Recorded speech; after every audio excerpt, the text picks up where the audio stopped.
That's all you get. Good day, viewers. Welcome back to Common Ground Humanism with David Oliverio. That is I. I'm here in Pflugerville, Texas, right outside of Austin. This is my brother-in-law, Scott Goad. Welcome, Scott. Glad to be here. See, we even shake hands. Yeah. So I wanted to do this since my wife and I are on spring break vacation. And I had this idea since I'm all about, well, recently at least, about trying to find common ground with believers, right, as a secular humanist. So my brother-in-law, Scott, have known each other, gosh, how many years? Started dating your sister in '88. Woo, that's a long time ago. Long time ago. You just gave your age away. Oh, no, because don't know when I started dating her. Okay. It was 1988. So, 1988. Which is a long time ago. Anyway, you cut it. We just celebrated our 34th anniversary. So, yeah, been around the block on the marriage side, but enjoyed, have known you for, I think we came and visited you guys when you were living in Austin.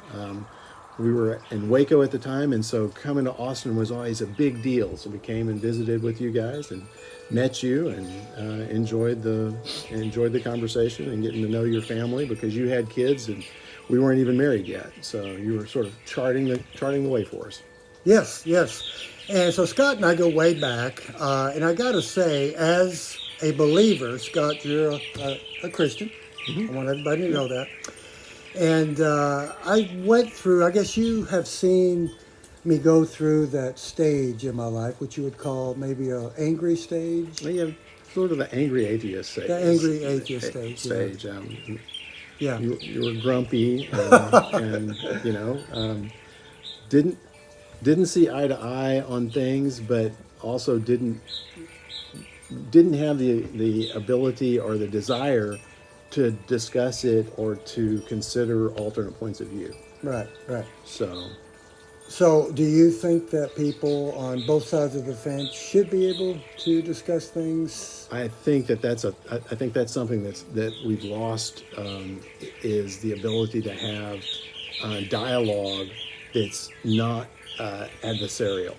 I think dialogue today disintegrates into just sort of a shouting match in so many cases. So the ability to consider another person's point of view and to consider that that's their point of view and they're entitled to their point of view, that seems to be a lost art. And we would all be we'd all be better served if we could hear from one another's perspective. And doesn't mean that I have to change to accept your point of view, nor you accept my point of view, but to recognize that, hey, we're different, but that's okay. Mm-hmm. Yeah. I think the point I like to make to people is, I'm married and you're married to my sister. Mm-hmm. We don't always agree with our wives on everything. It doesn't mean we divorce them.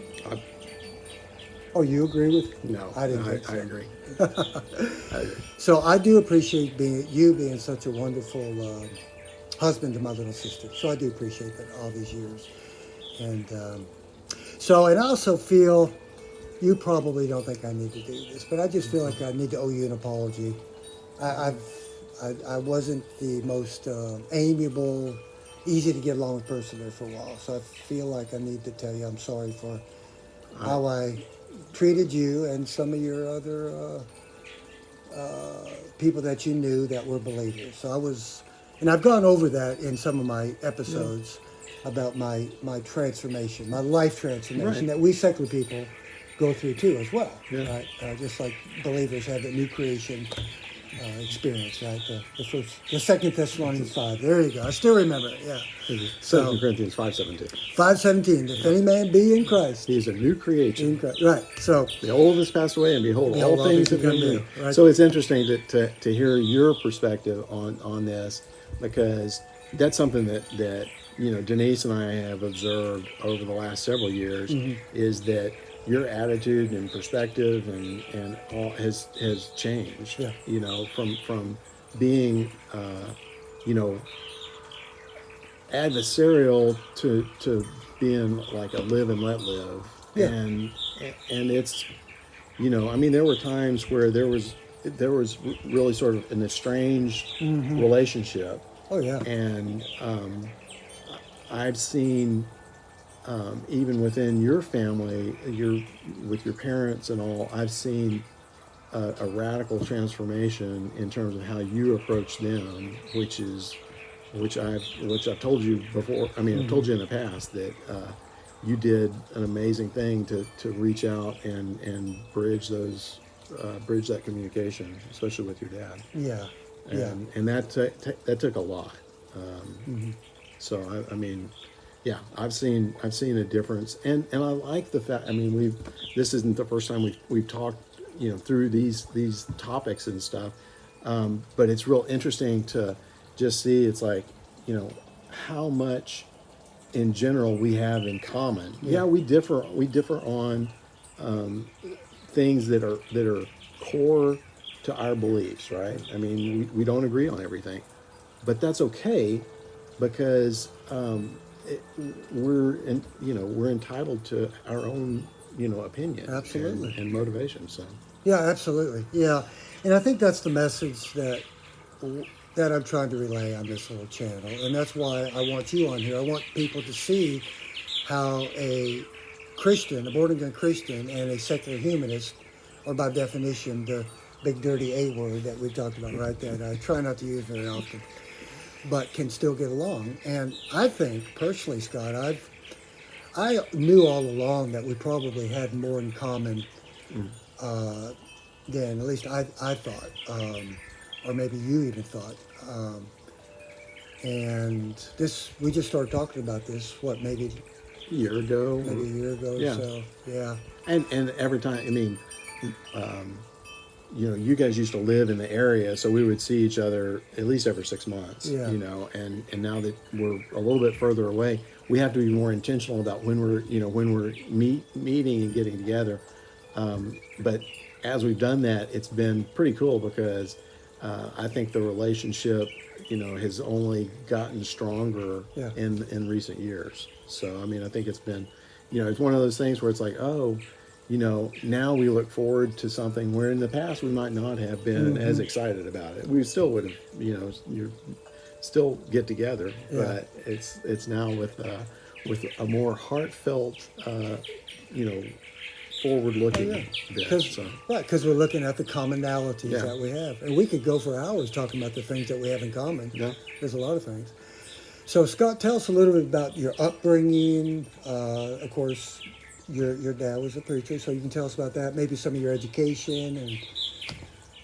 but okay, didn't realize that was in scope. Yeah, this is but just organic. I this told is, him no script, just go for it. So, yeah, grew up in North Texas, and my folks were missionaries. We were overseas for a few years in Southeast Asia. We came back and were in Central Texas or North Texas, and then ended up over in East Texas for high school and stuff, and then went to Baylor and got to Waco, which is where I met Denise. Have always grew up in a home that was Christ centered. My went to a church that my grandpa preached at, and so I'm a product of growing up in a home that had an authentic Christian faith and lived it out, and that's just continuing that that part of my life is core to who I am. So I think that we've I'm trying to think where do I go from here. What That's else? okay. So education, you went to Baylor. Yeah, I went to Baylor, Yeah. got a bachelor's and master's there, and then In physics, is that correct? Yeah, in physics, and then went into semiconductor and did that for about 20 years, and now do cybersecurity. So just that's sort of the technology and anything that was sort of fun from a technology standpoint has always been of interest. But I think part of what drives me as I look at the universe and look at the order and structure and everything, and I can't put it together without there being some kind of intelligent design in it, just because how finely tuned it is. And that's one of the aspects of me just looking at data, going, I don't have an explanation, because I don't believe in that there's a probability or a mechanism that can explain the order of the universe to the degree that it's finely tuned. And so that's so Yeah. I'm a theist, that says intelligent design. Then it's like, okay, which intelligence, which designer is it? And so Yeah. that's what drives my sort of it's not just a blind faith, but it's a faith based Yeah. on what explains the world from my perspective. Yeah.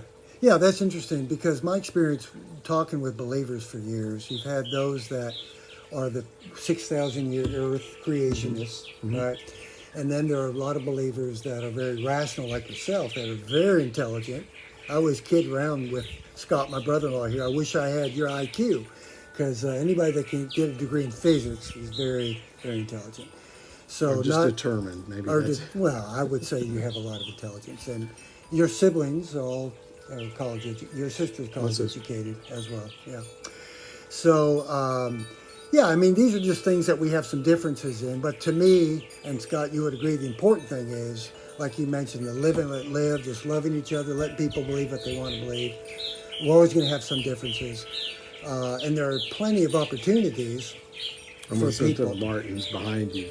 They're Oh yeah, we have a Purple Martin house behind, and they're noisy tonight. So yeah, they are. They're very noisy. Yeah, maybe they're afraid you're going to get that gun out. You're not going to. No.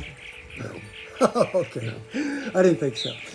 But and then there are those that would always want to argue and debate on things that, like you were talking about. What designer is it? A 6,000 year Earth? Is it older? And then those of us that are more into the more naturalistic worldview.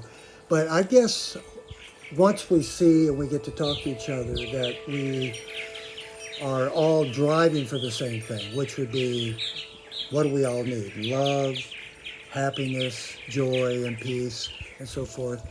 And I think that's the main purpose for my channel.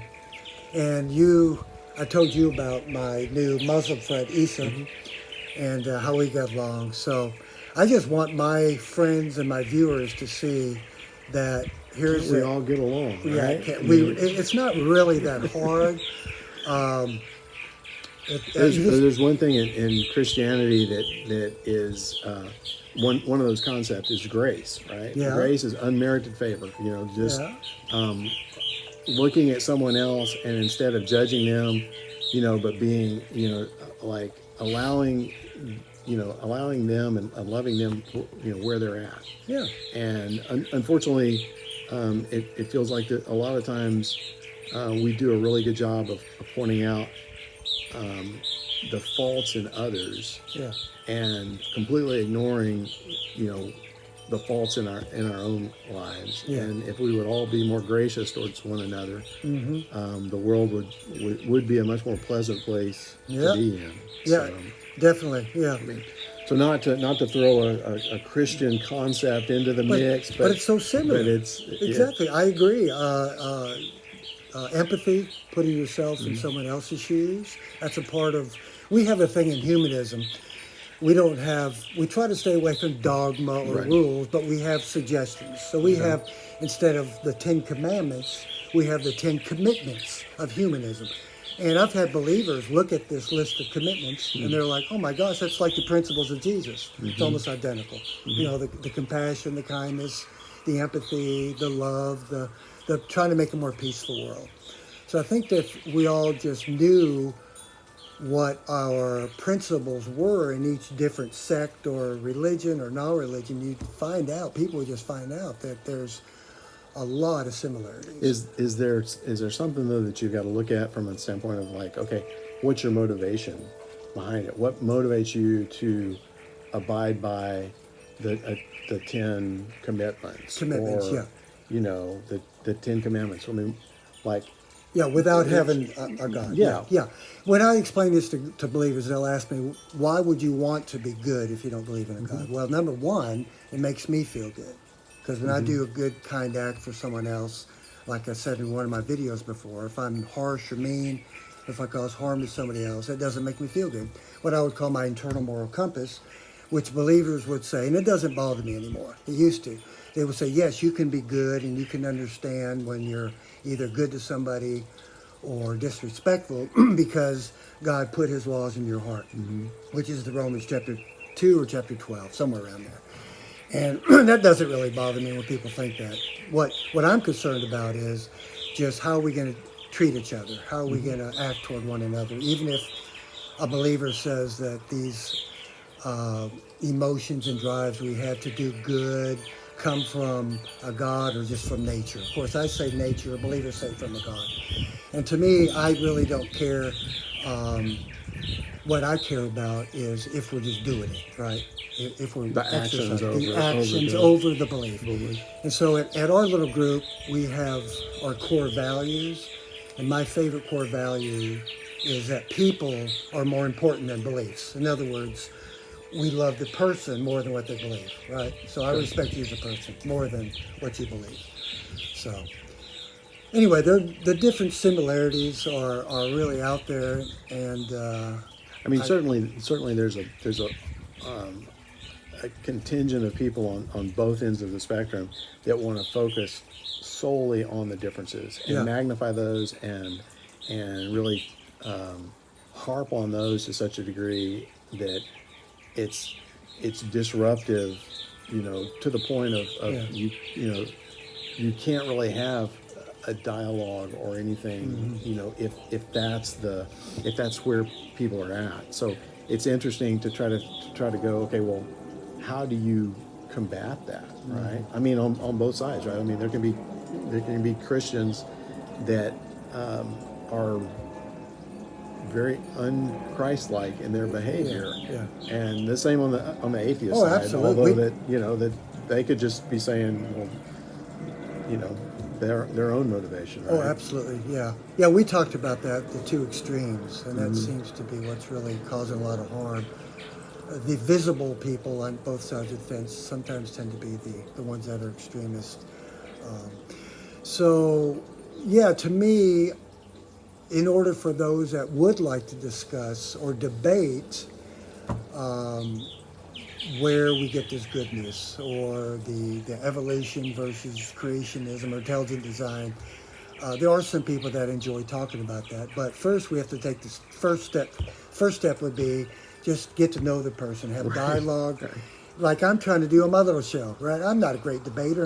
I'm glad I'm not, but I like to have dialogue and just interact with people. So once you get to know somebody and you find out that we're more alike than most people could think, then those walls kind of break down. You kind of Well, defuse their anger just by being kind. right, but you're also learning about them as a person, Yeah. as opposed. I mean, you and I know each other because we've been around each other for decades. Yeah. Right, but others that you're coming into contact with, just through normal life. If you don't ever give them the benefit of the doubt to, like learn who they are, or their story, or anything, then how do you expect to have any kind of relationship or impact or being able to speak into, just have a conversation with them? Yeah. If all you're doing is like badgering them or something like that. Yeah, So and that happens so often. Yeah, I've had the horror stories out there with those type of Christians, and a lot of my Christian friends have had the horror stories too with those type of atheists. Yeah. So I mean, I don't know. At least we're trying, and we would agree. We would like a more peaceful world, more loving world. Blessed are the peace. Is it keepers or makers? it's peace. Chapter 5, Matthew, Sermon on the Mount. Makers. I think it's the makers. I think it's makers. Yeah, yeah. So that'd be a good talk sometime. The difference of peacekeeper versus a peacemaker. I think a peacemaker might be a little more challenging because you have to get out of your bubble into someone else's bubble and just go in there and show them. So I think this would be more like an ambassador I think is what I'm leaning more I toward. think you're an excellent ambassador for humanism. Oh, well, thank you. You know, because I think you're more. I think you're much more effective at having a discussion or communication when you approach, people with a open or a respectful attitude Yeah, yeah. than if you're in their face. Yeah, Right. yeah. So. Well, thank you. That's the area that I want to focus on. Yeah, as more of an ambassador. Yeah. The fact that you got me on a video is like, Who would have thought? Right. A year ago, would we have ever thought about this? Like David and Scott doing a video together? Now, your mother, we talked about her as a sweetheart. And I remember her after she viewed Jordan, my son Jordan, who's a Christian. We did a video together on my previous show a couple years ago. yeah, And that was after I started changing all this already. And your mother came up to me, and I said this in one of my talks, and I really spoke well of your mother. And my first talk back here in Houston about pluralism, my talk on pluralism, getting along with people. And I told many stories about, one of them was your mother, and how your mother came up to me, grabbed my hand, and that deep southern drawl she's got, she looked up at me and said, David, I watched your video with Jordan, your son, and I was thinking, uh-oh, what is she gonna say? And she said, it touched my heart. It was the most beautiful thing I've ever viewed in many years, to see a Christian and an atheist get along so well. And of course, he's my son, but still, years prior to that doesn't mean you're right, because Jordan and I used to get into it. We would have, oh my goodness, screaming debates for years, and that just doesn't work. My mom has a lot of respect for you. She thinks she's very fond of you. She will always, how's David? So that's you're near and dear to her heart. Well, your family's been very, very good, and very good to me, very good to Christine. Yeah, so, well, I can only hope that more people will do what we're doing. And you notice I'm not trying to change your mind. I'm not trying to deconvert you. You're not trying to convert me.